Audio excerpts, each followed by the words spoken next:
Meus irmãos e minhas irmãs, nós estamos iniciando a Quaresma. E é um tempo que tem em si um sentido muito claro: nos preparar para a Páscoa, viver a Páscoa, encontrar o Cristo caminhando na sua paixão, morte e viver com Ele também a ressurreição. Fazer o caminho com Cristo. Não querer Cristo somente no momento da festa da ressurreição, mas escolhê-lo inteiro, daqui até o céu, do ponto em que Ele me encontra até o ponto em que Ele me leva. Esse é o desafio do tempo da Quaresma. Nos colocarmos ao lado do Cristo e compreender com Ele o caminho que nos vai fazer pessoas melhores. E é interessante essa expressão, pessoas melhores. Ela hoje circula nos ambientes, nos meios dos jovens, dos mais adultos, circula muitas vezes como uma palavra que você vai traduzir alguém que simplesmente é bom, entre aspas, e que não precise, hoje em dia é interessante dizer isso, eu não preciso de Deus para ser uma pessoa melhor. Eu não preciso da referência de Deus para ser uma pessoa melhor. Em muitos ambientes, ser melhor é apenas ser alguém que diz, não, pode tudo, o que importa é ser feliz, é desligar-se de tudo, e o que importa é que eu respeito você assim, você me respeita assim, e cada um vai vivendo o seu mundo ensimesmado, empoderado, feito mundo por si como critério. Nós cristãos não pensamos assim. Quando nós começamos o tempo da Quaresma, nós queremos ser uma pessoa melhor, e o ser uma pessoa melhor para nós nasce a partir da referência do convívio com aquele que é perfeito. Sede perfeito como vosso Pai do céu é perfeito. Foi isso que Jesus nos disse. E quem nos ensina a ser perfeitos? Ele. E não nos ensina dando lições quânticas, biológicas ou genéticas de como melhorar o DNA deteriorado pelo pecado. Não. Ele nos ensina ao lado dele. Vinde a mim, vós todos que estáis cansados. Vinde a mim, vós todos que estáis fatigados. Vinde a mim. Ele chama para perto dele. E ele tem coragem, porque na relação entre nós e ele, o perigoso sou eu, não é ele. Porque ele é fiel, ele é bom, ele é coerente, ele sustenta posturas, ele mantém o amor por mim. E eu, dependendo do vento, mudo a palavra. Dependendo do que me dizem sobre essa questão ou sobre aquela, eu mudo minha palavra. O desafio é caminhar com Ele e aprender a ser o mesmo amor que Ele é conosco, ser para o próximo. E é interessante que então o tempo da Quaresma nos faz pessoas melhores, porque a minha referência de ser melhor é Deus. É alguém com quem eu convivo, não é uma ideia. É alguém que me chama para perto dele e para perto dos meus irmãos, porque não há crescimento sem o envolvimento com os irmãos. É um tempo onde eu vou me rever no convívio, e é um tempo que, sim, é marcado por sinais que me dizem que importa que ele cresça e eu diminua. Diminuir é o exercício de reparar a mim nas coisas que acontecem, me reparar na minha agenda, no meu convívio, e perceber se eu já sou uma evidência de Deus aonde estou. Se reconhecem Deus em mim. Padre, como podem reconhecer Deus em mim? Quando eu amo como Deus me pede, Deus é reconhecido.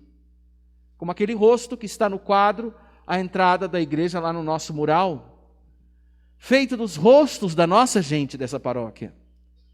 Se eu amo, Cristo é visto.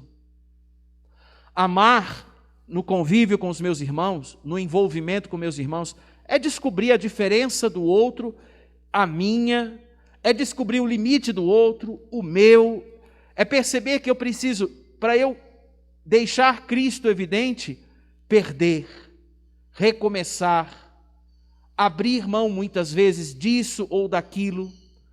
Eu preciso colocar mais claro que amar vale mais do que defender simplesmente a mim, minhas posturas. E muitas vezes eu sei me ajustar quando aí entram os exercícios próprios da quaresma. Jejum, esmola, oração. O jejum é o cuidado de abdicar do comer, abdicar de algo, e aí vamos entrar no exercício de deixar, de perder, de dar ao corpo, de tirar do corpo algo que o nutre e enfraquecê-lo, para que ele possa experimentar que as forças passam e Deus não passa. Deus é aquele que sustenta. O jejum, a esmola é tirar do que eu tenho, e não simplesmente para guardar e ficar ali, mas para fazer chegar ao outro aquilo que foi supérfluo de mim, ou que foi feito, que eu tirei do que tinha. Um costume curioso são das irmãs do Carmelo, que nesse período elas reduzem a comida e não guardam para depois da Páscoa, ou guardem para fazer a festa da ceia do Senhor da Páscoa. Não, elas dão aos pobres a comida que elas reservam da quaresma. E a oração, o voltar-se para o Pai. E aqui eu queria guardar dessa oração um desafio para nós. Se nós queremos sustentar, quem viu o exercício de santidade que eu gravei para vocês no final de semana, viu que eu fiz ele num cemitério. Alguém disse assim, poxa, padre, mas eu vou achar cemitério em férias? É um bom lugar para se pensar na vida. E era curioso que eu usei uma palavra naquele exercício de propósito, para um pouco e descansa. Eu estou num lugar onde todo mundo está fazendo descanso até a hora da chegada do paraíso. E se eu dissesse para vocês, descansa como aqui, todo mundo diz, não vou ver esse exercício, vou jogar fora. Mas eu sugeri ali perseverar no amor, fazendo as pausas necessárias para não desistir, mas respirar e seguir o caminho. A oração é esse tempo de pausa restauradora. A oração é um exercício que equilibra o homem que quer ser melhor, ouvindo de Deus o que fazer e ganhando de Deus a força para fazer os exercícios que nos tornam melhores. Muitas vezes nós queremos ser melhores simplesmente nos calculando o rumo e o fazer com as nossas forças. Eu dou conta. Não, eu vou fazer isso. Aí, às vezes, faz um plano pessoal de vida. Eu vou fazer isso, eu vou fazer aquilo, está tudo certinho. Termina e fica tão aquém. Mas espera aí, você reservou tempo para escutar Deus? O primeiro plano pessoal de vida é voltar-se para Deus. Fazer o que, logo no primeiro versículo do Evangelho, nós ouvimos. Que a vossa justiça não seja praticada na frente dos homens, mas sendo praticada na frente de quem? 3 vezes o Evangelho disse, na frente do vosso Pai que está nos céus. Teu Pai que vê o oculto, vê o escondido. Rezar é colocar-se diante de Deus, o teu Pai que vê e que te orienta e te fortifica, para que eu possa viver os exercícios que nascem das coerências que o amor me pede para eu ser melhor. Padre, mas isso dá muito trabalho, isso cansa. Não, garanto para você que não cansa. Quem ama se desgasta, mas não se cansa. Eu estou para ver gente que está chegando a quase 50 anos de casado, com mais de 20 anos de padre, com mais de 50 anos de casado. Estou para ver gente com a experiência da história de um convívio cujo número do caminho feito, né, a estrada percorrida, ele não diga assim, não, a gente teve nossos problemas, mas o amor me fez me mover. O amor me trouxe a paz suficiente para eu continuar certo, para eu estar, que me deu a certeza de que eu preciso apenas descansar para continuar. Por isso eu acho saudável quando eu já ouvi, né, uma esposa dizer assim, eu vou tirar férias do meu marido. É espetáculo isso. Eu vou deixar, a partir de hoje, eu para ter férias dele, só ele faz café em casa. Porque só ele é bom fazendo café. Então eu vou tirar férias do café. As pessoas vão se entendendo, onde o amor vai ajustando. E Deus vai ficando claro nas humanidades distintas. Ninguém desiste porque é pesado, quando quer chegar ao céu.